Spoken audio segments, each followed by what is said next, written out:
The most famous human being in all of history was a first-century Jewish revolutionary. His name was Jesus. Christians believe Jesus was crucified, died, and on the third day rose from the dead and ascended into heaven. But for 2,000 years, there have been those who've challenged the truth of this biblical story. And some have died for expressing those doubts. From Jerusalem to the villages of southern France, from the wildness of distant Kashmir to the exotic Philippines, we shall try to solve this 2,000-year-old mystery. We'll take a journey that asks, did Jesus really die on the cross?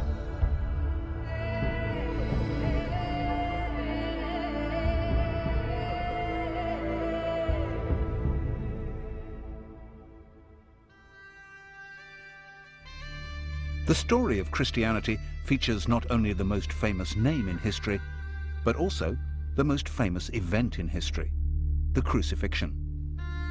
For some, or even many true believers, the fact that Jesus was crucified, died, rose again, and ascended into heaven can be literal truth. But throughout history, there have always been those, sometimes Christians, who've asked awkward questions. Would a man die after only 6 hours on the cross? Was he drugged? What really happened in the sepulchre? And if Jesus didn't ascend into heaven, then where did he go? For many Christians, these questions risk undermining the whole basis of Christianity and are extremely controversial. The most crucial part of the story, which all Christians are expected to believe, is the idea that Jesus rose from the dead. The resurrection. The resurrection is actually the primary story at the heart of Christianity, without which you wouldn't have a movement. You could have Christianity without the virgin birth. However, none of them tells it without a resurrection story. Despite the best efforts of the Church, the resurrection of Jesus and his later ascension into heaven have, for 2,000 years, been fertile ground for heresy. Some people suggest that Jesus was rescued from the crucifixion and escaped to live a secret life in southern France. Some have been convinced that Jesus survived and traveled to the mountain kingdoms of Kashmir, where he lived to the age of 80. With the help of leading historians and theologians, we will examine these most controversial theories.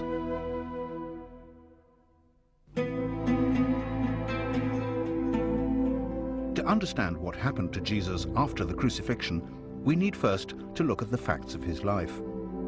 But what is historical fact? What is the evidence?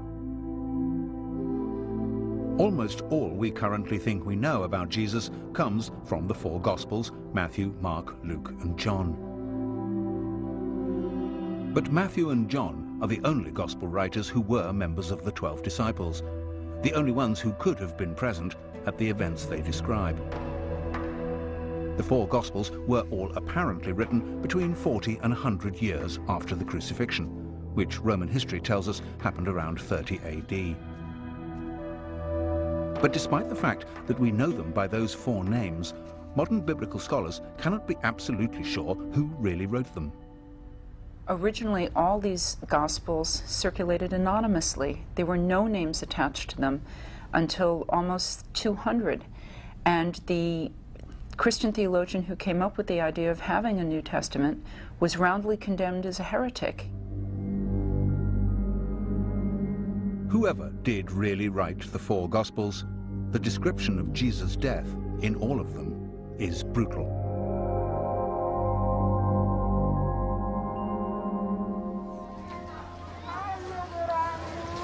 Every year at Easter, Christians in the Philippines reenact the crucifixion of Jesus. They actually volunteer to be crucified. They do it because they believe it will help them to purge their sins. For the onlookers, it's a bloody reminder of what happened to Jesus 2,000 years ago. Crucifixion was the most cruel and atrocious punishment that the Romans could inflict. And it was inflicted only for treason and only on slaves. If you were a nobleman and you were a traitor, then normally you were strangled, something much simpler and much easier and much less painful.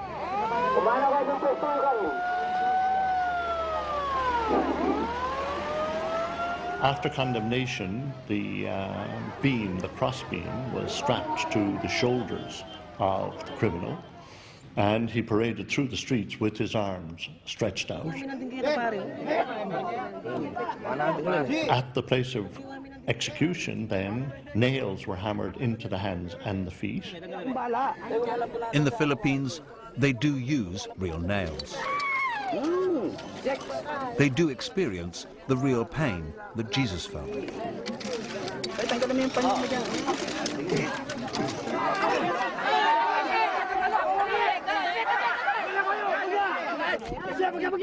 But a man nailed to a cross does not die from his wounds. He dies, surprisingly, from suffocation. Hanging by your arms, the chest is compressed. It's hard to breathe without supporting your weight with your legs. Over time, the strain and the pain make that impossible, and you're unable to breathe. In the Philippines, the volunteers are brought down from their crosses within an hour. Death from crucifixion takes much longer, often several days. The only way to hasten death on the cross was to break the legs, making it immediately impossible to support your weight, and therefore to breathe. But the Gospels are all agreed that Jesus died after only 3 to 6 hours. The crucifixion began at the 3rd hour. And it was the 3rd hour, and they crucified him. Some claim that the Gospel according to Luke has the shortest crucifixion. It was about the 6th hour, and when Jesus had cried with a loud voice, he gave up the ghost. Matthew and Mark have Jesus surviving a little longer. And about the 9th hour, Jesus cried out. The disciples wanted to take Jesus' body down from the cross immediately, but the Roman governor, Pontius Pilate, wasn't convinced that he was dead. And Pilate marveled if he were already dead. Pilate was reassured by the centurion, but this was the same centurion who had earlier said, "Truly, this man was the Son of God." Jesus' body was then laid in a tomb, donated by a rich man, Joseph of Arimathea. This Joseph and a man called Nicodemus came to minister to the body. They came to Jesus by night and brought a mixture of myrrh and aloes, about 100 pounds weight. These accounts, when viewed as an historical rather than a sacred record, may raise questions. Why did Jesus die so quickly? Why did Joseph and Nicodemus take so many herbs into the tomb? So it's perhaps not surprising that some people have even dared to ask whether Pilate was right to have his doubts, whether Jesus really did die on the cross.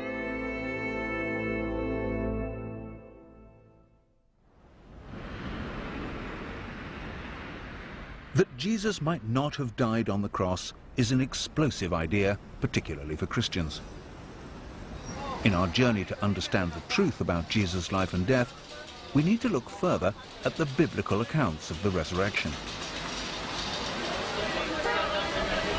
It was here in Jerusalem that Jesus was crucified, and according to the scriptures, rose again from the dead.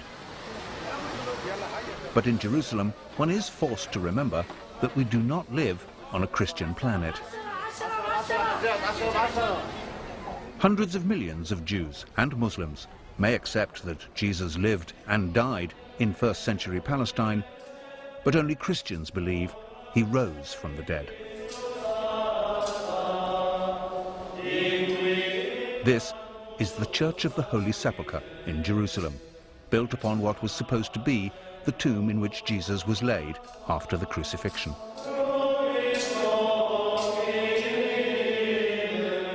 This, according to devout Christians, is the exact site of the resurrection. And if anything can be described as the cornerstone of the Christian faith, it is the resurrection. The resurrection of Jesus, as far as all the Christian churches are concerned, is absolutely fundamental to the faith. There's no question, in my mind, that it's ever going to be changed. The resurrection may be fundamental to the faith, but in our examination of what really happened, it's hard to find solid historical evidence. The four Gospels all tell different stories. When we read the resurrection narratives, it's like reading four different reports of the same football game in four rather different newspapers. And the fact that actually there may be some disagreement about whether it was a foul or not doesn't mean that there wasn't a game and that somebody didn't win it, and so on.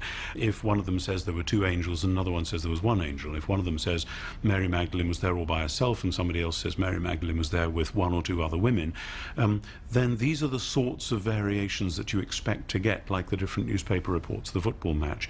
And they're not something that should worry you to the point of saying, therefore nothing happened. That would be quite a false conclusion. But in the earliest versions of the earliest Gospel, Mark, there are no resurrection appearances at all. The Gospel simply ends with the discovery of an empty tomb. The last verses of Mark, which do contain resurrection stories, were added 200 years later.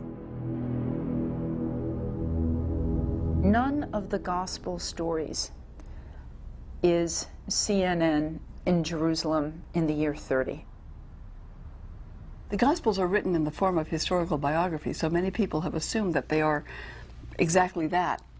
But that's not actually what they are. They're written to demonstrate to people the importance and the meaning of Jesus and his teaching. That was what they're for, and they do that very well. But they're not primarily interested in what actually happened back there. Matthew and Luke do have resurrection appearances, but they don't agree about the details. In Matthew, Jesus meets the women near the tomb and then meets his disciples just one time, and that is on a mountain in Galilee. In Luke, Jesus meets two unnamed disciples who do not recognize him, and then with the 11 remaining disciples before leaving them in a village outside Jerusalem. The last Gospel, John, has many different resurrection stories. For many modern scholars, these variations suggest that the stories were not written to tell of a miraculous event, but with an entirely different and political motive. For it was the supposed witnesses of the resurrection who became the leaders of the early church. Even to this day, the Pope claims his authority in a direct, unbroken line of ordination from Peter, the first disciple said to have seen the risen Christ.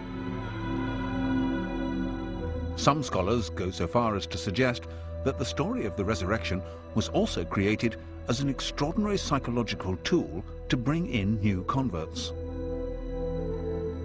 If it hadn't been for the resurrection of Jesus and his rising from the dead, victorious from the dead, we wouldn't be celebrating Christmas. It's a bit like when you go into the army, the first thing we want is to take over your body. So symbolically, let's say we're going to shave all your hair. As long as you give in on this, we got you. We got your body, which is what we want. In one sense, sometimes the churches, some churches at least, do the same.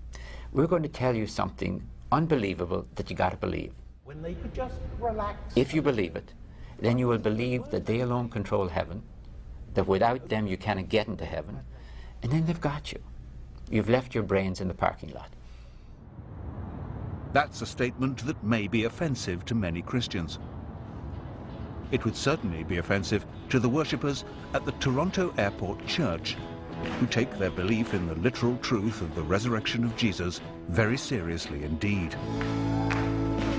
Well, I hear this singing in the streets, now Jesus is alive. All creation shouts aloud that Jesus is alive. For these Christians, the risen Christ is an active part of the church, and they believe that in 1994, Jesus blessed their church with a miraculous healing mission. For 1 minute, in the spirit for 1 minute. Since then, thousands of churches around the world have claimed to be touched by what became known as the Toronto Blessing. Glory is coming into the room. Hey, glory is coming. And in Toronto, in a splendid new church built by contributions from the faithful, the congregation continue to celebrate their belief in the resurrected Christ. Well, be blessed. Here, on an almost weekly basis, they claim that their faith has the power to miraculously heal. So God's going to heal you right now? There it goes, and the neck is healed in Jesus' name. Don't you like it? I like it. Bless you, brother. Today, it seems to me that there are many people who will strongly defend the literal truth of the resurrection. Many others who are Christians or not Christians believe that perhaps, you know, those who die may be alive in some way, that Jesus who died might be in some sense alive, whatever one means by that. And there are many others who take it as an image of hope, because after all, talking about the resurrection of Jesus has a great deal to do with what we think about life after death, or for that matter, our own prospects. The problem for the church in the 21st century, in a technological and secular age, is that some people find it hard to believe in the literal truth of the miracles, let alone the miracle of the resurrection. Since the 18th century, we've lived in a climate where people have distinguished between faith and belief. So the whole effect of science on religion really has been to throw religion back, to prove what we can believe in. But week in and week out, congregations gather in Christian churches and recite together an ancient creed, from the Latin word credo, meaning I believe. We believe in one God, the Father, the Almighty. We believe in one God, the Father, the Almighty. For our sake, he was crucified under Pontius Pilate. At the climax of the creed, all Christians affirm their belief in the resurrection. On the third day, he rose again, in accordance with the Scriptures. He ascended into heaven and is seated at the right hand of the Father. He will come again in glory to judge the living and the dead. But whatever is said in church, many Christian theologians no longer consider the resurrection to be an historical fact. And this has not just been a problem of the 21st century. 1,000 years ago, a group of devout Christians in southern France also held unorthodox, heretical views. In the 11th and 12th centuries, the Cathars, a deeply religious group, believed that all material things were the work of the devil.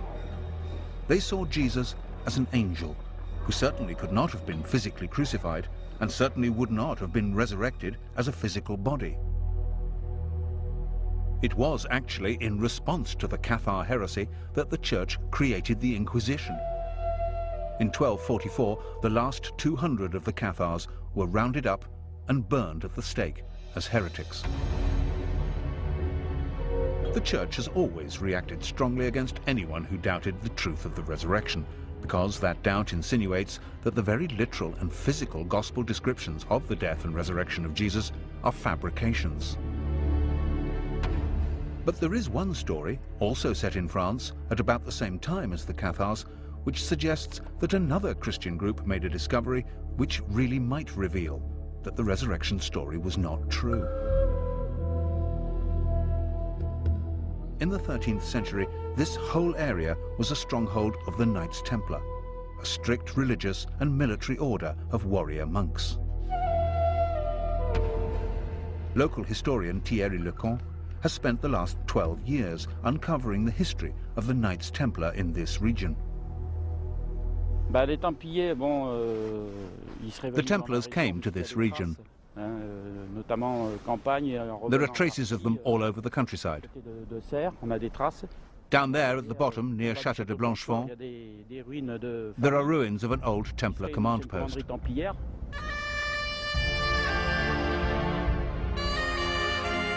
The Knights Templar were committed to poverty, chastity, and the protection of pilgrims en route to the Holy Land.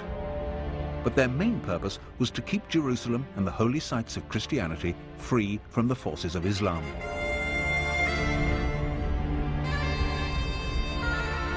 During the years they were in the Holy Land, the Templars built their own castles.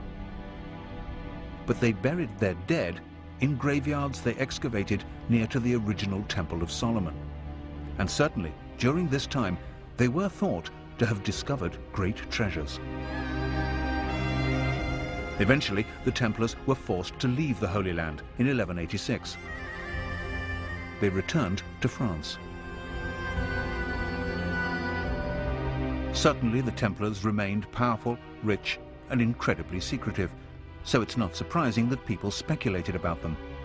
And there grew a legend that the Knights Templar had discovered Jesus' bones in Jerusalem, that they had brought them back to France, and they had buried them somewhere near here.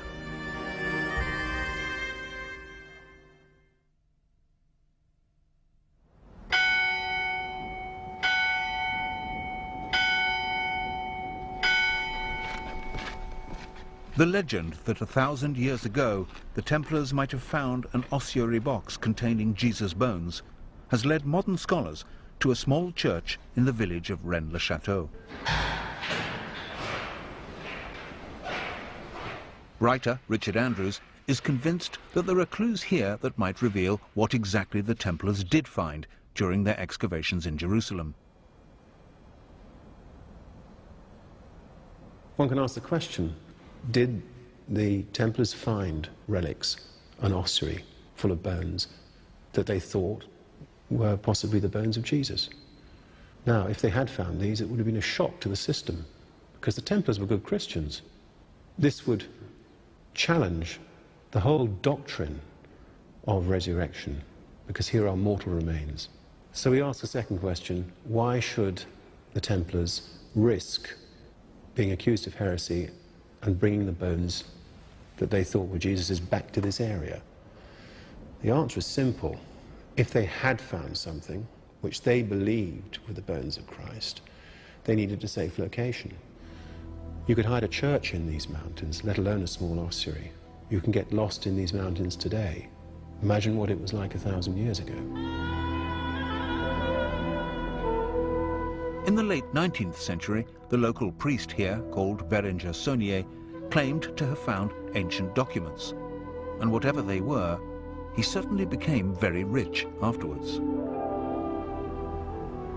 Richard Andrews has found clues among these parchments, using elaborate geometry and transferring symbols from ancient paintings onto equally ancient maps, all in the hope of finding a Templar treasure trove.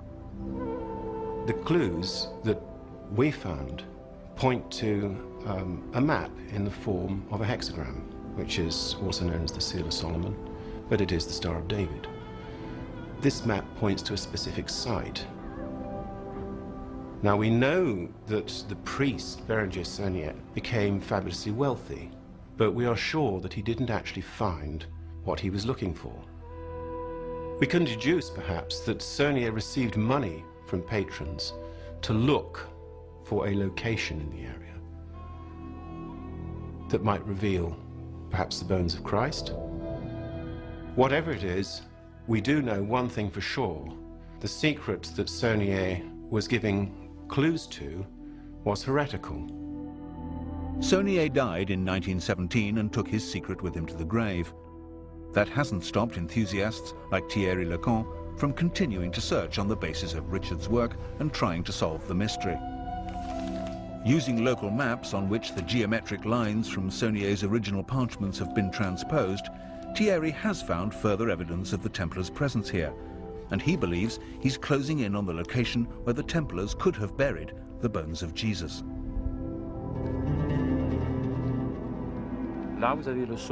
There you have the summit of Mount Cardu, and there are two cedars there, about 10 meters distance between them. They form an alignment, traversing the valley of Rennes-le-Rhin, arriving at the Plateau des Bruyères, where there's a rock with a cross. I lined up the compass. I took a long time and I made a lot of mistakes, but I was convinced I'd find something, a cedar or another cross. And then I found a cross.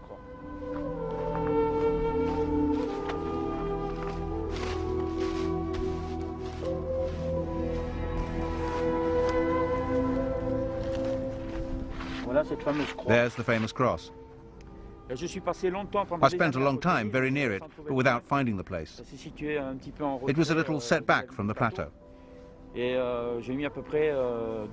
took me 12 years to find this cross.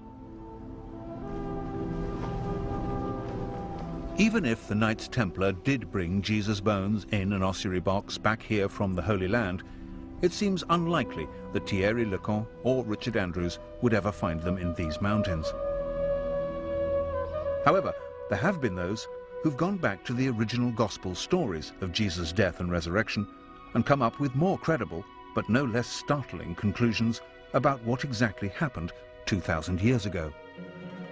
You read the story of the empty tomb, and on Friday someone is killed, and on Sunday they're gone from the tomb, and you ask the question, what might have happened? Either God raised him from the dead, which is the traditional Christian affirmation, or the body was carried away by someone, body stolen. But there is another possibility. The Gospels describe how, after his resurrection, Jesus ate, drank, and Thomas could touch his wounds. It's therefore perhaps not surprising that some people who've looked for natural explanations of miracles have suggested that Jesus was alive because he didn't die on the cross. There are many versions of that story. One came up in a book years ago called The Passover Plot, which suggested that he had been sedated on the cross, that he was removed quite early, and therefore could well have survived. That's certainly a possibility. The disciples did manage to give Jesus some kind of substance on a sponge. They filled a sponge with vinegar and put it upon hyssop and put it to his mouth. And Jesus immediately died after taking this substance. When Jesus had received the vinegar, he said, "It is finished." But oddly enough, it isn't necessary to suggest that Jesus was sedated or drugged by whatever was on the sponge in order to believe that he could have survived. There are stories of people who did survive crucifixion. The Jewish historian Josephus wrote of one of his own friends surviving crucifixion in Palestine in the 1st century.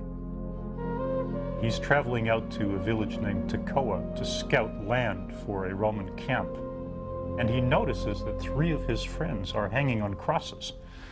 So he requests that they be allowed to, that they be brought down. And Titus, the Roman general, gives him permission. The 3 are brought down immediately and given medical care. And 2 of them died, but the 3rd survived. So is it possible that Jesus survived? Certainly his crucifixion was speedily executed, perhaps too speedily. When you look at the story of Jesus and how he was executed by the Romans, he's on the cross for 6 hours. The assumption is that he's dead. The Roman soldiers checked the body. There were 2 others crucified according to the gospel accounts. And they broke the legs of those to hasten their death because the Sabbath day was coming. When they came to Jesus, they said he's already dead. Presumably, his body's motionless, he's quit breathing. They then prepare the body and put him in a tomb. And presumably it's sealed up and he's dead for all practical purposes. The question, though, is he clinically dead?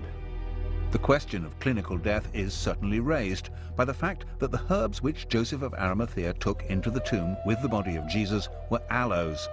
These are healing, not embalming herbs. We do have stories, both from the modern world and from the ancient world, where people appear to be dead, and for all practical purposes they are dead. That is, they're not responding to the outside world, but then they do, in fact, revive or come back. We call it resuscitation, but if you want to press the language, that would be resurrection.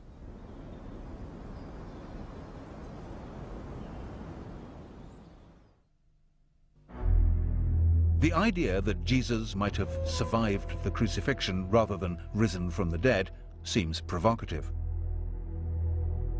But all the Gospels are quite clear that the disciples saw Jesus as if he were alive. If Jesus did survive, it does not necessarily mean that the resurrection story was a hoax or a deliberate falsehood.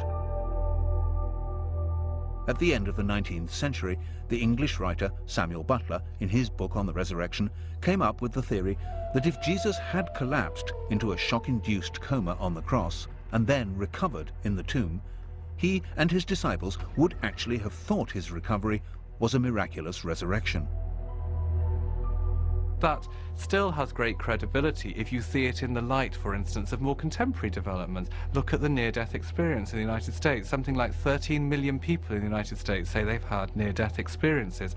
They've seen this white light. They believe it to be some form of miracle. So the idea that in the first century, when they had none of this scientific insight and they had none of these hospitals or whatever to save them, that people thought it, actually makes a lot of sense. Doesn't make them fraudsters or shysters. It actually makes them genuine people who thought they'd witnessed a miracle. Whatever the circumstances, if Jesus was alive, then he and his disciples face a serious problem. If Jesus was placed in the tomb and somehow was revived, he himself would certainly think that was an act of the grace of God. I came right to the bars of death and was brought back. But now there's a practical problem. It's a political problem, actually. Romans basically do one thing to messiahs. They crucify them.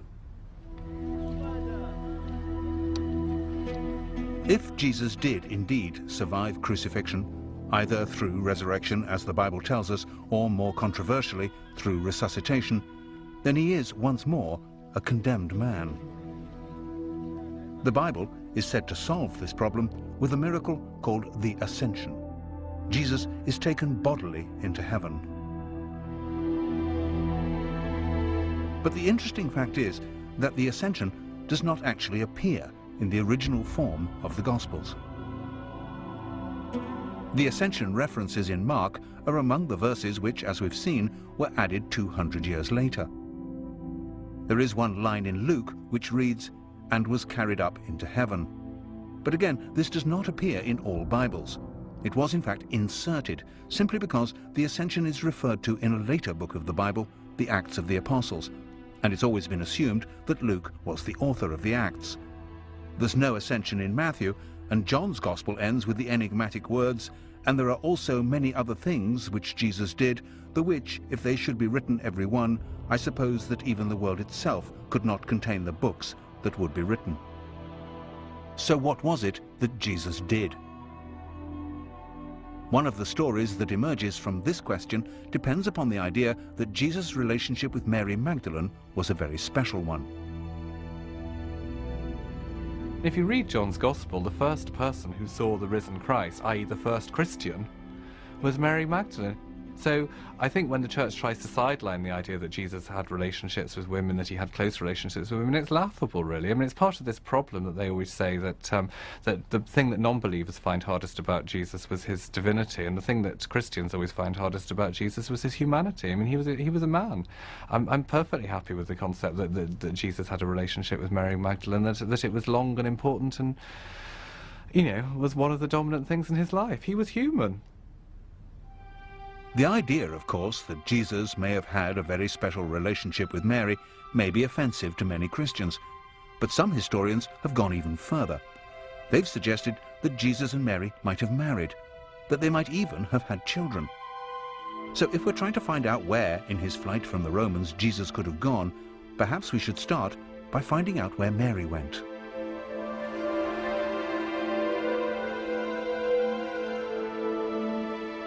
There is a tradition that some years after the crucifixion, Mary Magdalene came to the Camargue region of the south of France.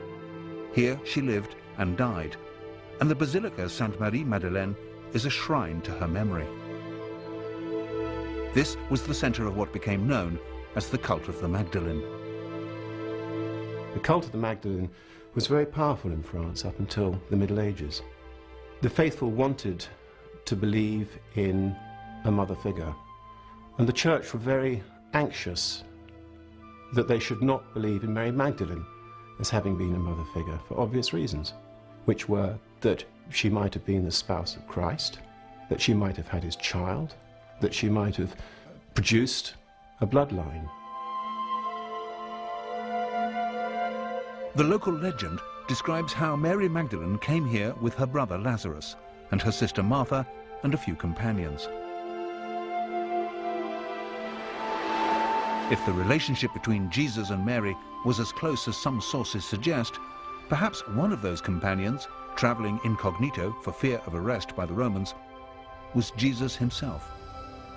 Jesus could have taken ship at Caesarea or one of the smaller ports up the Syrian coast, and he could have left for another life. And he could well have arrived, as a lot of people believe, in this part of France and begun a new life. He could even have brought his family with him.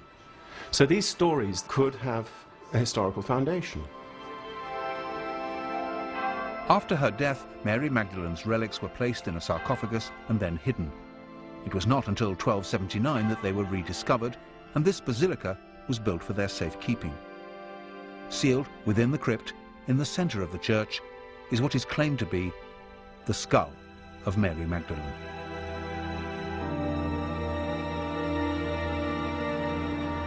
The idea that Jesus went to the south of France may seem far-fetched. After all, if any of the stories were true, it's hard to believe that the original writers of the Gospels could have completely eradicated all of the evidence. If the faithful knew that Jesus was in fact still alive, surely they would have shared that knowledge. And surely they must have hoped that at some time in the future it would have been safe for Jesus to return. And evidence for that hope should be somewhere in the original text. The disciples were expecting Jesus to return. They were expecting what has become known as the second coming. And this was not necessarily going to be a miraculous return. Jesus definitely went away. Whatever view of resurrection you take, resuscitation or divine miracle, in the traditional sense of belief in resurrection, he goes away. He says, I'm going away. The disciples say, can we come? He says, no. And he says, I'm going to come again. Now, what's interesting about that is normally, if someone says they're going away and they're going to come back, and you're sort of looking at your watch or your calendar wondering, okay, he said he went away, he's going to come back, you would take it in that everyday sense. The concept of the heavenly second coming, of Jesus returning on the day of judgment, was only created after it was clear that Jesus had not returned in that everyday sense. But if Jesus did decide to leave Palestine, France still doesn't seem like a likely destination. It was, after all, a Roman colony. Some claim that if Jesus did survive the crucifixion, his first priority would be to escape from the clutches of the Romans. Jesus, I think, would have to leave the territory. And we have to ask the question, where would he go? And you just look at a map. Palestine is on the far eastern border of the Roman Empire. If you go west, you're going right into the heart of Roman territory, where we have our 15 legions stationed around the world. If you go east, you're crossing over into Parthia, and you're going towards Persia eventually, and India and Afghanistan, that direction. But apart from escaping rearrest, why would Jesus travel east? And how would he get there?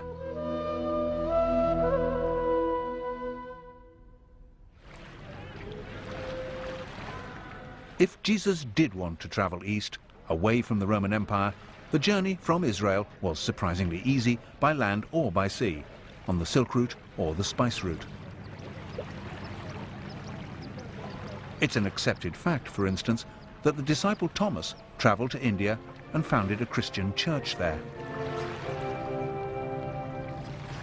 The great tradition of the Indian church is that it was founded by Thomas the Apostle. To travel to India would be no problem. He just had to go down to Gaza and link up with one of the spice trains returning, and then from Yemen get a boat to India. It would have been a very simple, easy procedure that was done regularly. And there's another reason why Jesus might have been tempted to go east. But to understand that, we have to go back to the year of his birth. We all recognize the story in Matthew's Gospel of the 3 wise men from the east who followed a star and presented themselves and their gifts to the baby Jesus. What we perhaps don't recognize immediately is the similarity between this story and the traditions of a religion that is 500 years older than Christianity, Buddhism.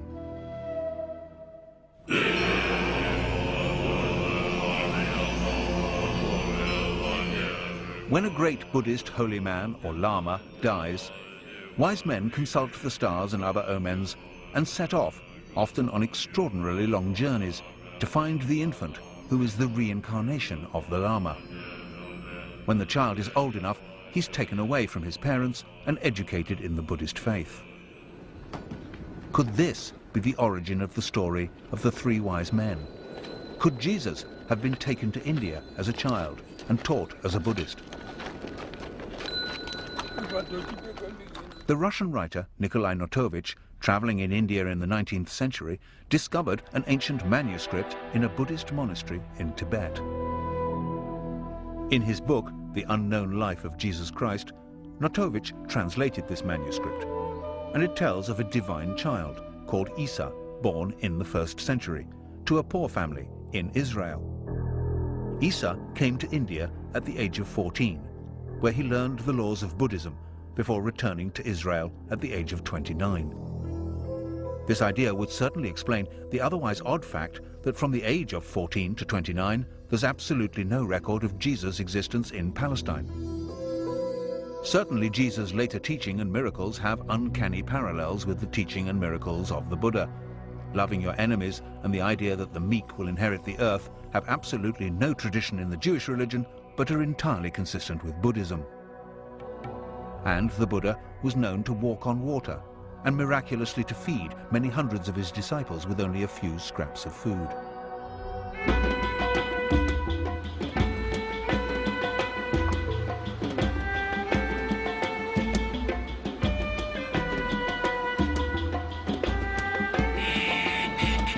But if Jesus traveled or returned to the East, surely there would be legends like those in the south of France to support the idea. And of course there are such traditions. The people here in Kashmir call their tribe Ben-e-Israel and claim to be descendants of the lost tribes. And here there are stories that the 1st century preacher Isa, known locally as Yusasaf, meaning leader of the healed, returned to Kashmir in his 30s.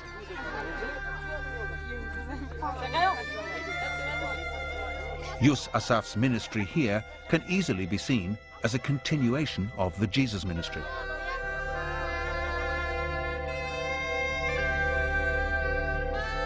And in a local temple called the Temple of Solomon, there used to be an inscription which told of Yusasaf's claim around the year 50 AD to be Jesus, the prophet from Israel.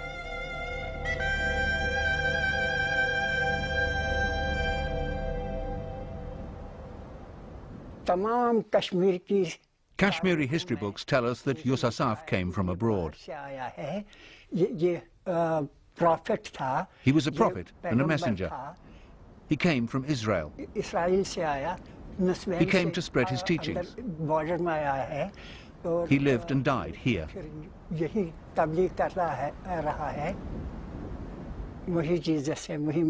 He is Jesus. He is Isa. The meaning of Yusasaf is the healer.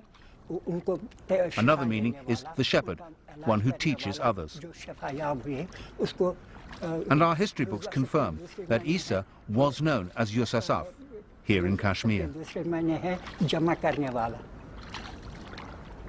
Yusasaf continued to teach and preach in Kashmir until he died around the year 80 AD. He was buried in Srinagar.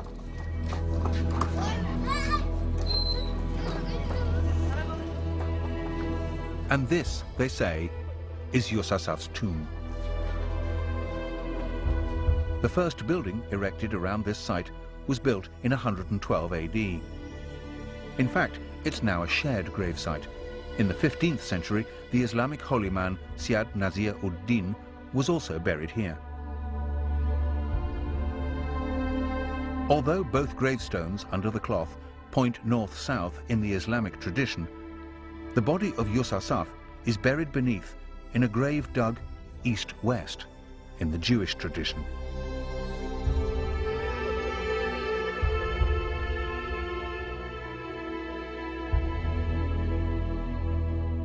Next to the sarcophagus are two carved footprints. The marks on these are said to be the symbolic representations of the scars of crucifixion. The footprints were carved as a sign. The scars are clearly visible, received when he was nailed to the cross. They show that this is the same person who came from Israel and that he lived and died here. You won't find any footprints like these anywhere else in Kashmir. We don't have that tradition. The position of the scars, just behind the toes, do not match each other, but they would align if a single nail was driven through both feet with the left foot placed over the right.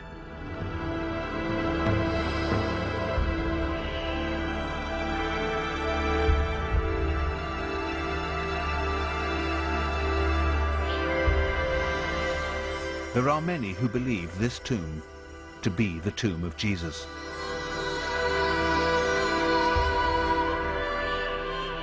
If this is the tomb of Jesus, then he spent most of his life in the mountain kingdom of Kashmir.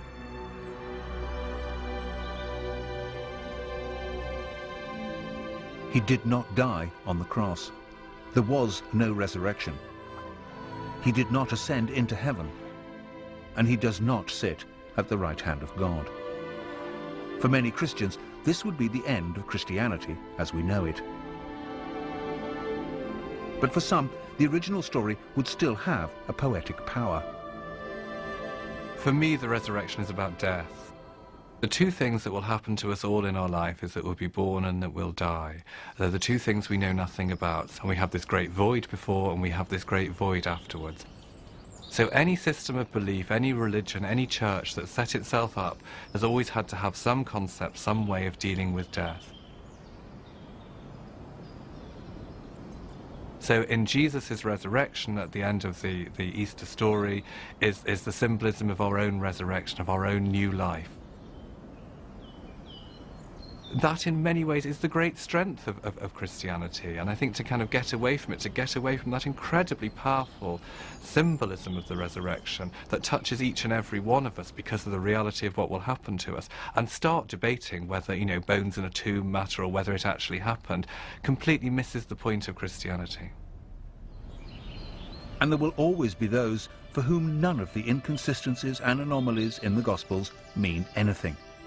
For them, the story still has the hallmarks of truth, of gospel truth. I understand that people find it difficult to believe because we know these things don't happen. If you think that you've just seen somebody who was dead now alive again, you say, well, take 2 aspirins and lie down and it'll go away. And the thing was, it didn't go away. And what we have in the Gospels is not stories of people saying, well, of course, here he is, he's alive again. We have stories of people saying, what do you mean? Don't be silly, that can't happen. They knew as well as we do. And yet, right in the heart of it all, they come back and say, it really has happened, it's completely blown us away, it's changed our worldview, and it's gone on changing people's worldviews ever since.